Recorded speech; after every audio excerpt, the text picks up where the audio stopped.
magic and magical people, the unnatural order is all around us. There are white witches, black witches, demons, vamps, werewolves, shapeshifters, ghosts. It's a protoplasmic party of creature features out there. But unless you know where to look, you won't find them. I know where to look. My name is Harry Strange.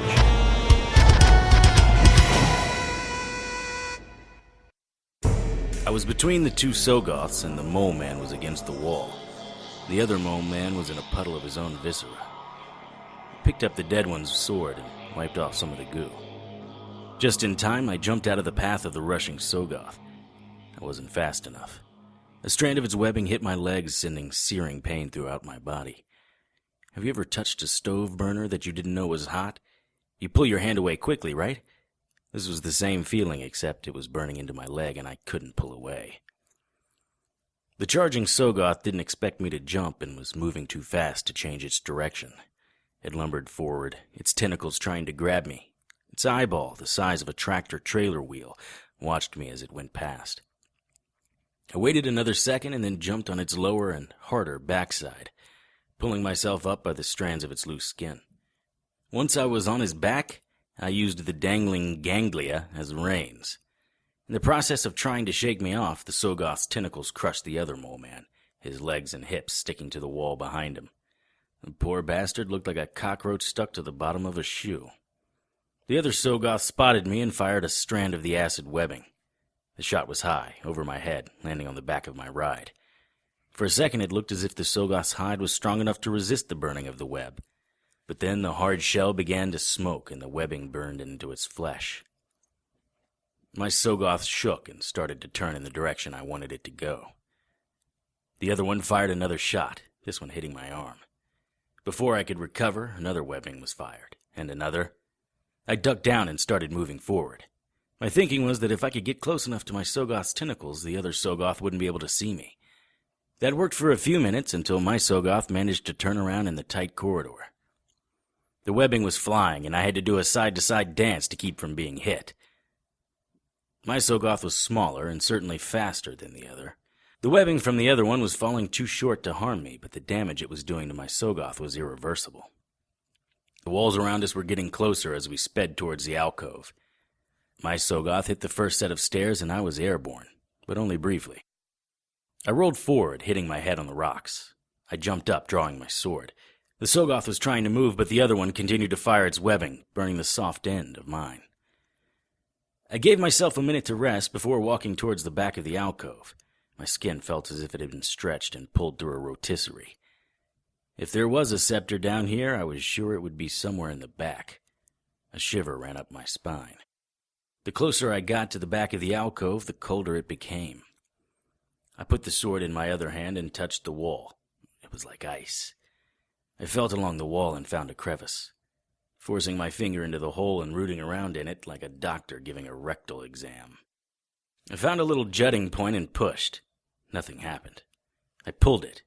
Still nothing. I was certain this was the way in. I pulled my fingers out and leaned against the wall. It was jammed in the entryway, preventing the other Soggoth from getting to me. My Soggoth let out a scream that could probably be heard on the surface. I guess the other one was going to eat his way through him. Sorry, dude, you're screwed. That was it. I stood up and put my hand back into the crevice. I found the area and started to twist it. Righty-tighty, lefty-loosey. The rock slid open. Before I realized what had happened, someone on the other side of the door slid his sword into my stomach. Kay, did you hear that? Nope, not a sound. Well, your people certainly did, Kay. Look how scared they are. Common, my people aren't afraid of anything. Really? Then why did you send Harry to get the scepter of Estrada? My people are not afraid of anything, but neither are they immortal. They die quite readily. You don't mind risking Harry's life, though. You don't know anything about Harry Strange, do you? Why are you with him? Because he's the good guy. Oh, is he? I can list hundreds, perhaps thousands, who would disagree with that. Who? Evil spirits and demons? Oh, easily. But no, Dr. Strega, I am talking about humans. Good guys, as you would call them. You're a liar, Director Curl, and you're evil. I could speak words that would bind you in these walls. Really, little witch? Are you prepared to go against me, mano el mano? Please. I am more of a man than you will. Das Causa! Ah! Now, my little witch, the only one bound here is you, and what a tasty binding you are. But alas, there is work to be done. I want you to watch and listen. See the man your partner really is. Watch the wall. Watch as the figures etched there slowly begin to fade. Watch as you see into another time. Know that these are visions reserved for only the most powerful, but I share them with you, as they are shared with me, so you will know the truth about your partner.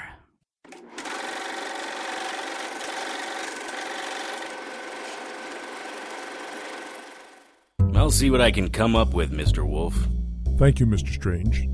I trust you to maintain the utmost level of discretion. My employer would prefer this be kept between you and I. Discretion is my middle name. New client, Harry? Yes, Mr. Jonathan Wolf, a familiar of the Philadelphia Lupos. Philly, cool. Who are the Lupos? One of the oldest werewolf families in Philly. That dude was a wolf. No, he just works for them. He's the face of the family. What is he doing all the way up here? It seems that Mrs. Lupos might have a boyfriend up here. Mr. Wolf hired me to find out if it's true. Why would it matter? I mean, wolves are polyamorous by nature. Well, only if the alpha wolf says it's okay. But that's only in their wolven form. When the wolves are in their human form, normal relationship rules apply. Why can't we love everyone we want? We can if everyone's cool with it. Otherwise, we have a moral code that defines our lives. Whose morals? I mean, why can't I have a husband and a lover? Well, when you get married, you promise to forsake all others. Those words will not be in my vows. Good luck finding a guy who'll be okay with that. I'd love to stay and discuss the value of open relationships, but I need to head to the shore. Tonight? It's getting late. It's not that late. The full moon starts tomorrow, and I'd rather not sneak up on werewolves while they're howling at the moon. Tonight they'll still be in human form. Okay. Please be careful. Careful's my middle name. That's not what you said last night.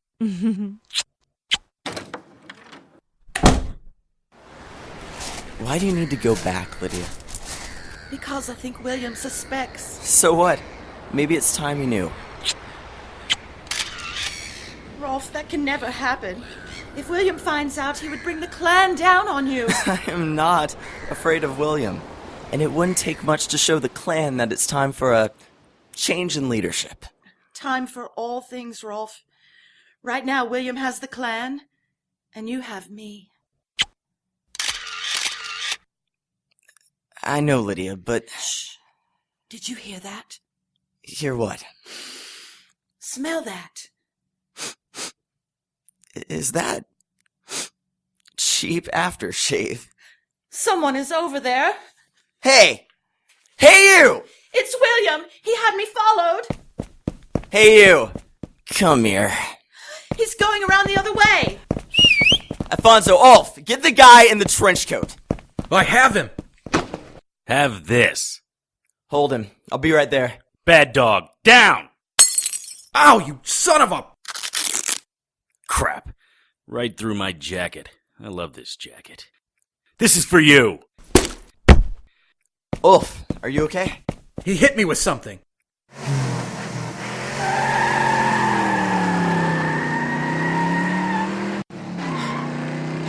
Damn it.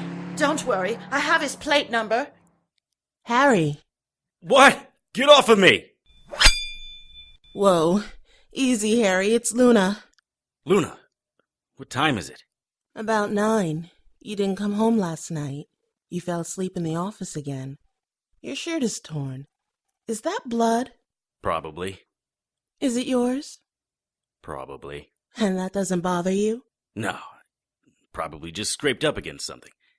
I need a shower. But I need you to take the film from the camera and get it developed this morning. Right now. Right away. Don't stop anywhere and don't talk to anyone. What happened to the camera? Must have dropped it. So, when are you going to start being a little more open with me? When are you going to tell me your real name, Luna? Let's skip past this part. Nothing to see here. Harry sets up a meeting with Mr. Wolf to hand-deliver the pictures. On the way to Haxon's, he ran into Rolf and his pack.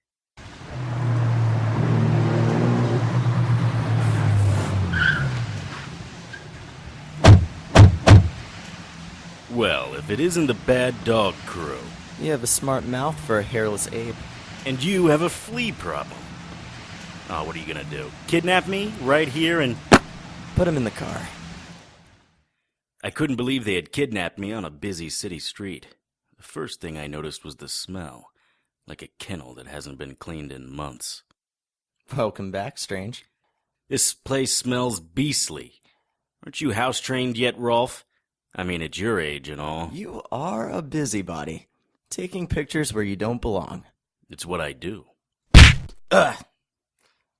That's what I do. You're pretty tough when I'm tied to this chair. Let me go and I'll take the puppy for a run. You're gonna have to do better than that. Rolf, you've got the pictures. What else do you want? The negatives. I'm really sorry about that, but I didn't bring those with me. Now be a good doggy and let me go. I have men at your office right now. You should have told me. I'd have baked a cake, or at least left out some puppy treats. How long do you plan on beating that metaphor? Oh, metaphor. That's a big word for such a small... You see this? That's a big knife. Compensating? Ah! Bad dog. No biscuit. What's the matter? Am I making the alpha look bad? Oh wait, you're not the alpha. My client is. You're just one of the litter mates. Kind of a scrawny one at that. I bet William is going to be really angry when he finds out. What do they do to wolves who refuse to keep their place in the clan? I remember now. The rest of the pack rips them apart. I think it's time to find out if the rumors about you are true. What are you going to do with that knife? If I cut off your ear, will you just grow another one? Something like that. But it'll hurt like a son of a bitch, won't it? What are you laughing at? Surely you see the irony of you, a werewolf, saying son of a bitch? How is your mother? Surely you'll see the peril in your situation. Hold him still, Ulf. Is that a part of your ear on the floor? What? No witty retort? Nothing rude to say? Ulf, get some salt. I'm sorry, Fido. You'll have to speak up. Come on, boy. Speak. I'd pushed enough buttons and Rolf went crazy, swinging wildly at me. In the process, he knocked over the chair, giving me an opportunity to get loose. Oh, crap. It's a full moon tonight. That's right, Strange. Stick around. This is gonna be fun. I don't think so. Wait. Luna's at the office.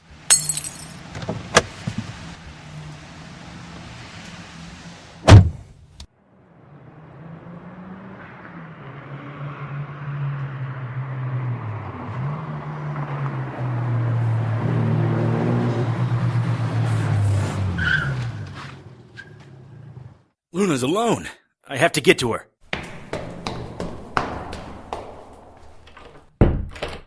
Luna! My God, Luna. I'll kill every werewolf in the world. Where did they hurt you? My arm. It hurts, Harry. They said this was a message to you. They said next time you should mind your own business. What did they mean? Shh. I'm so sorry, sweetie. They were werewolves. Your arm doesn't look too bad. It's more blood than anything. I have to see the wound. I'm gonna take off your shirt. I appreciate your enthusiasm, but I don't think I'm going to be much fun. You were attacked by a werewolf, remember, Mr. Wolf? The Philadelphia werewolves? You mean like in the movies? Sort of. Will I die? No. Will I become one? There's been a truce for hundreds of years. That's what keeps the wolves from being hunted to extinction. What they did to you has broken the truce. It'll be open season on both sides. Human and wolf will die. It'll be a bloodbath that's likely to set off a war between humans and all unnaturals. What will happen? The Order will have to respond to your attack, which will start a war of biblical proportions. The wolves will be first, but the vamps will join in. The various races of demons, sensing opportunity, will attack the humans and the supernaturals. Angels will attack the demons. Innocents who know nothing of naturals and unnaturals will die. It'll be Armageddon. Can you stop it? Harry, can you stop it? There is one solution. What? Oh, I'm not feeling so good. My arm is burning. My stomach feels like it's pulling apart. The moon is getting higher. You're starting to change. Please, Harry. Help me. Luna, no one can know what happened here. What do you mean? I'm sorry, but you can't change. The humans aren't ready for Armageddon. You have a cure? Valerie. What? My real name. It's Valerie. Thank you. Thank you, Harry. Why are you thanking me? For being... Das Kasana. He broke her neck, little witch. Think on that for a while.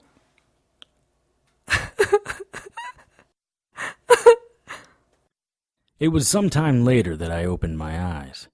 The room was dimly lit, sparse as a monk's cell, and made out of stone. Next to where I was lying, someone had left a pitcher of water, a loaf of bread, some baked potatoes, and, good day in the morning, some toast or pastries. I sat up too quickly. The giant wound my body had become cried out in pain. I laid back down and slowly rolled onto my side.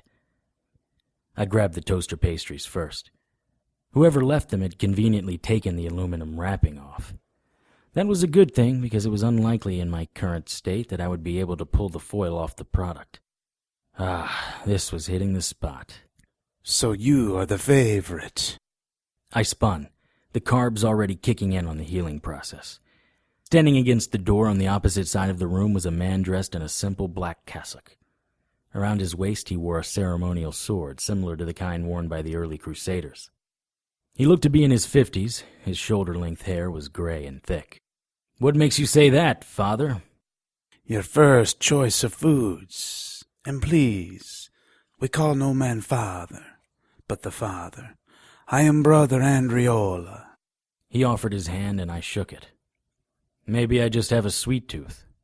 Perhaps. But Brother Strange, I think not. And how do you know my name? We've been waiting a long time for you. We? My partner and I. You have passed all the tests.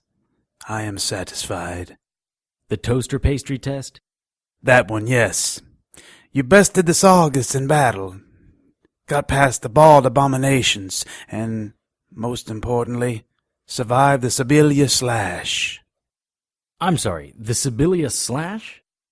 Yes, you are apparently able to heal from a cut of the sword of Pope Clement. Brother Strange, meet Brother Sibylla.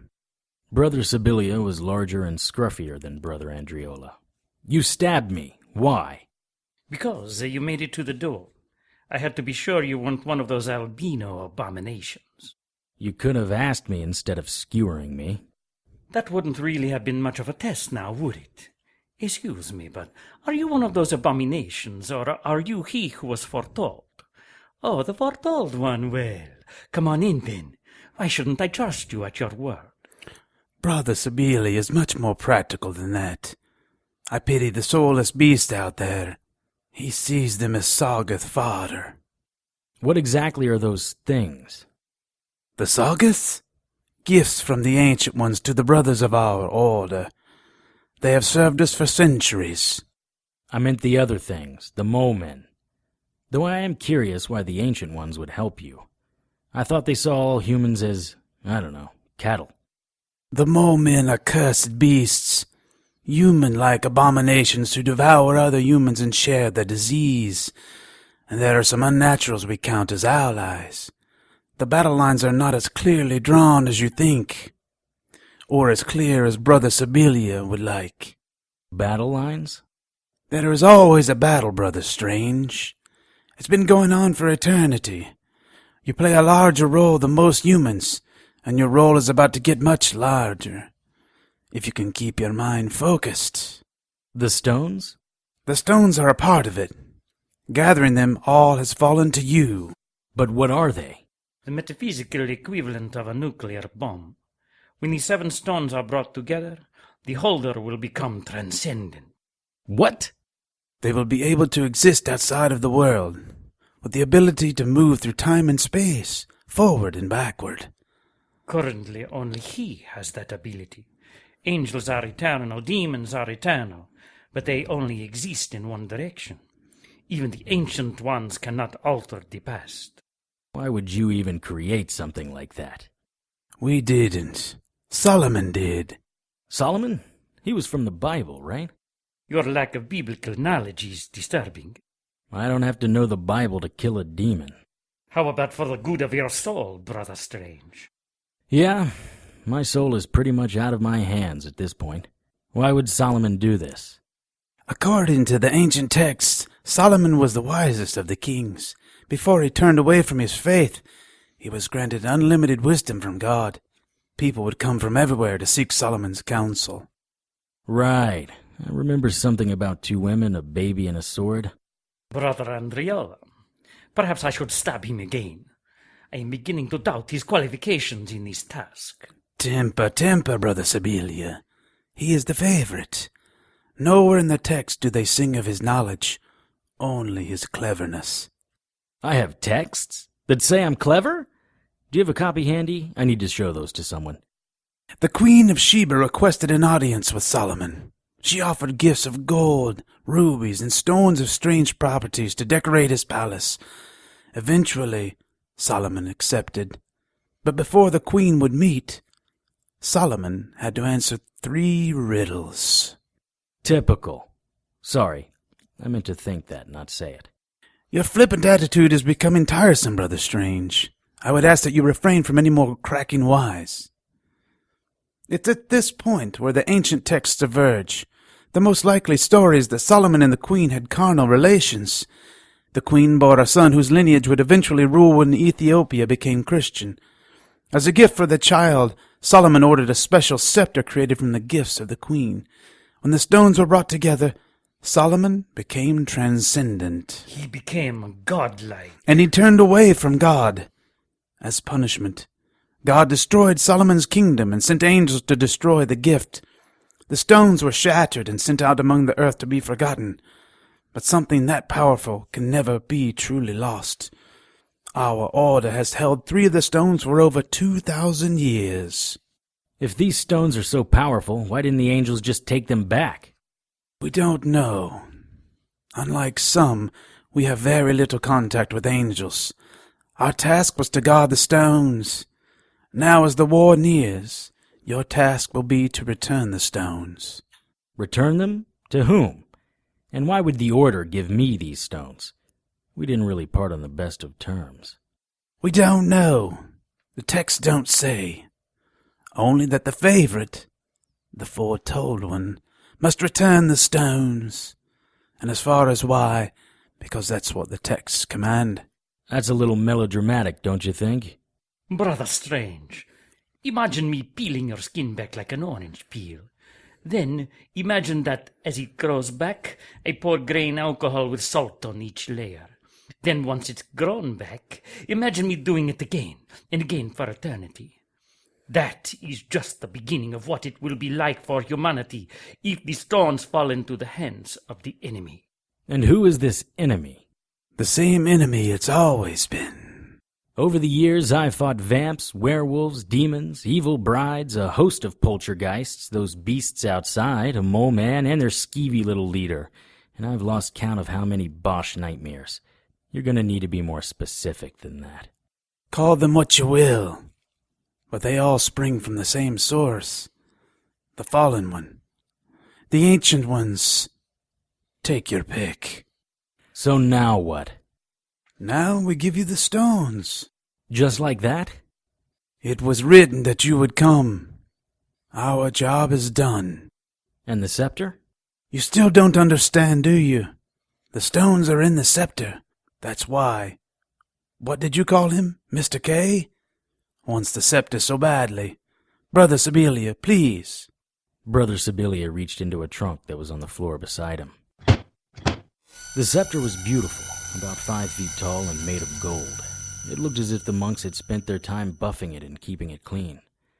At the very top was an ark, and within the ark were the 3 stones of Solomon. As Brother Sibylia moved the scepter, the stones caught the light and refracted it in uncountable directions. I took the scepter in my hand. It felt as if it were alive. I could feel heat and movement from within. The scepter seemed to resize itself to fit in my hand. I've done things that most humans couldn't imagine, but at this moment none of those things could compare to the power I felt in my hand. And this was only with 3 of the stones. I knew that I could go anywhere in the world with just a thought. Brother Strange! Whoa. I dropped the scepter. That's mystical. No, it's evil and seductive. The holder of it must be very careful not to be seduced by its power. Remember, favorite, this is not a tool of the holy. It is a tool of the other. Even the best intentions were used for the purpose of the fallen one. We kept it wrapped in this, part of the cloth from the shroud of Turin. The scepter's power is no match for his blood. Brother Sibylia took the scepter and wrapped it in the shroud and handed it back to me. It is your responsibility now, favorite. Mind it well. Just like that. Unless you want me to stab you again, just to make sure. No, I think I'm good with the whole stabbing thing. I turned towards the door when it occurred to me I really didn't have any idea how to get back to the surface, or, more importantly, to Carmen. I turned back to the brothers, but they were gone. Only dust remained where they had stood. Brother Sibylia's sword laying on the ground. What had he called it? The sword of Pope Clement? I shook my head. With one hand on the scepter, I pushed the lever next to the door and waited for the cement to open all the way. It was about halfway open when the first strand of webbing hit me in the chest. The next strand hit me in the arm. The other Soggoth had managed to eat its way through my ride and was now looking for revenge. The tentacles were squeezing their way into the room. I slammed the lever down as more webbing strands hit me. The burning was like having ice forced into a cavity in your teeth. The door was closing, but not fast enough. I was losing blood from the new wounds, and I had to act quickly. The tentacles were keeping the door from closing the rest of the way. I grabbed the sword of Pope Clement. It was heavier than it looked. Another barrage of strands hit me. The pain was becoming unbearable, and I felt like I would be losing consciousness soon. It took both hands to lift the sword, and I hobbled to the door. I raised it above my head and let the weight carry it down through the tentacles. The Soggoth's pain brought me great joy. The door fell closed, its weight echoing in the room. The Soggoth slammed itself against the door. Luckily, the door was 2 tons of stone. It didn't seem likely that even a Soggoth would be able to brute force its way through it. I felt the world swimming away and felt the sudden need to sit down. So, what do you think of your boss now? You expect me to believe that? You can believe in the giant spaghetti monster for all I care, but the shadows you saw are true. You are embarrassing yourself. First off, how old would Harry have to be for that story to be true? Even if he were 20 in 1974, that would make him over 50 years now. He doesn't... There are rumors, little witch, that he is older still. He was still human before your Second World War began. Now you're just making things up. There is much about your partner you don't know. Have you ever checked his ear? Looked for scarring? Oh, please.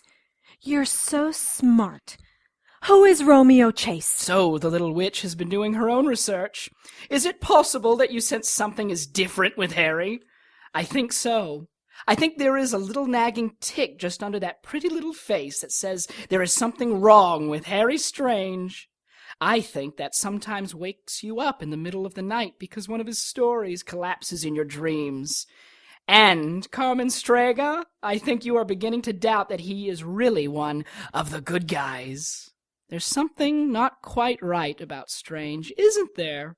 Beyond the private dick routine, I mean. You know he's a killer. Look inside yourself. You know the words I speak are true. Not just his partner. You can sense the blood on his hands, both human and enchanted, natural and unnatural. Not always right, but always dead. What about the woman in Trail's End? Has he checked on her? Or did he just leave that for the medical specialist? Why are you saying these things? Because they are true. At least with me, you know what you get. I may be narcissistic, but my motives are pure. I don't care. Harry Strange wants everyone to think he is one of the good guys, but he brings death. Luna was not the first or the last. Ask him about his brother, his boss, his wife. Come with me, little witch. You'll always know where you stand with me.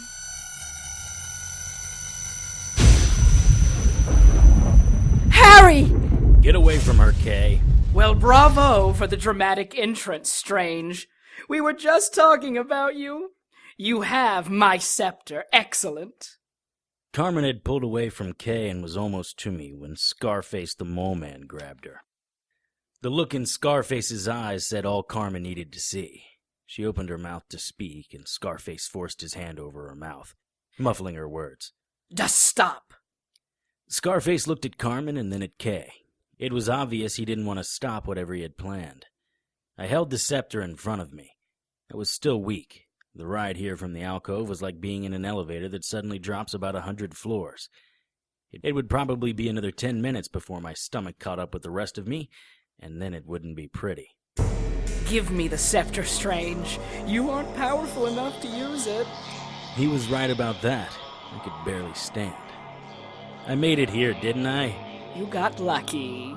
You are outnumbered and you're weak. What are you going to do? Fight us all? Your assistant isn't even sure who you are. Kay and the rest of his mole men were moving closer. They were slowly surrounding us. I slipped my arm around Carmen's waist and pulled her close to me. Scarface started to pull Carmen back.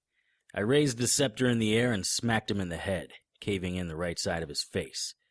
In one continuing motion, I spun with Carmen. Say the words I want to hear, Carmen. La mia casa! There was a thunderclap and lightning bolt.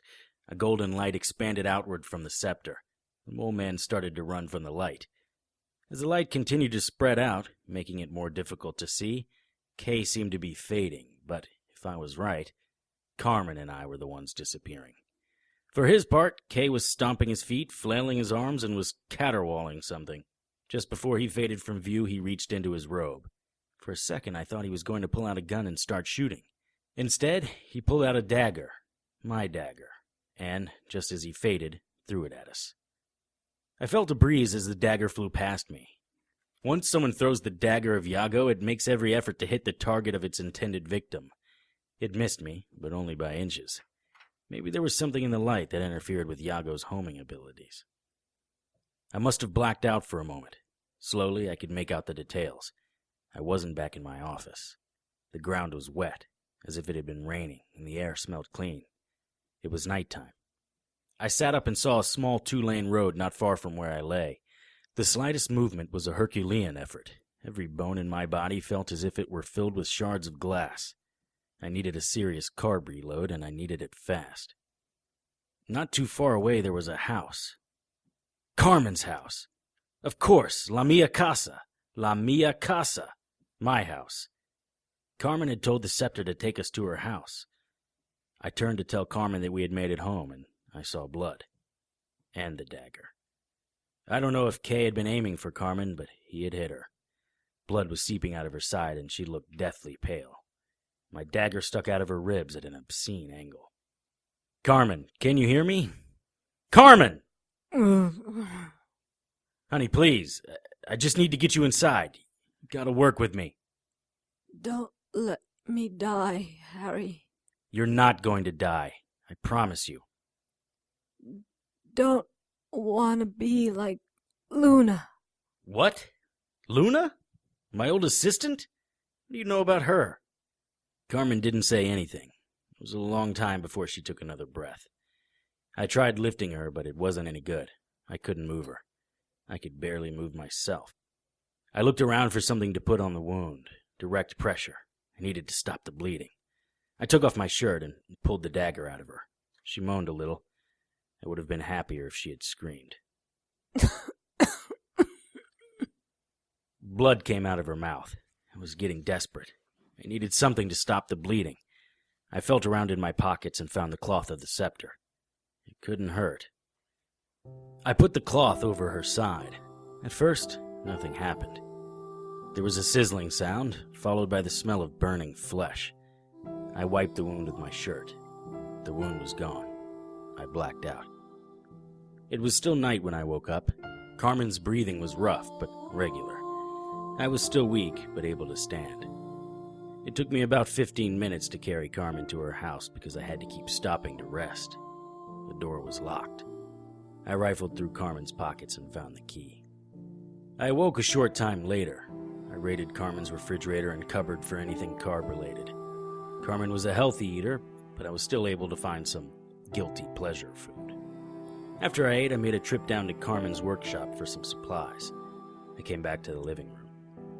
Luna. What had Kay told her? How had he distorted the truth? How did he even know about her? I wonder if he told her how many werewolves I let live or just about the ones I killed. There was some writing paper on the desk that I used to write Carmen a note. I walked over and listened to her breathing. It was better. Then I kissed Carmen on the forehead and headed out into the night. Tonight's episode, Harry Strange 110, The Toaster Pastry Test, was written and directed by Tony Serecchia and produced by Brian Ahern. All material is copyright by Tony Serecchia and used with his permission.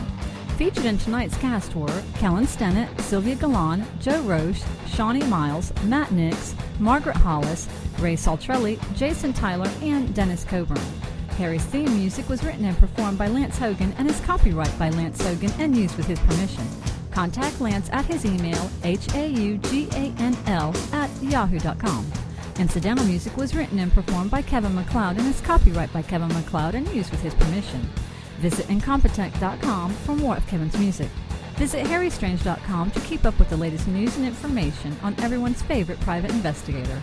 Send your questions, comments, and suggestions to producer@HarryStrange.com. For the Harry Strange radio drama, I'm JoAnn Pruden. Good night.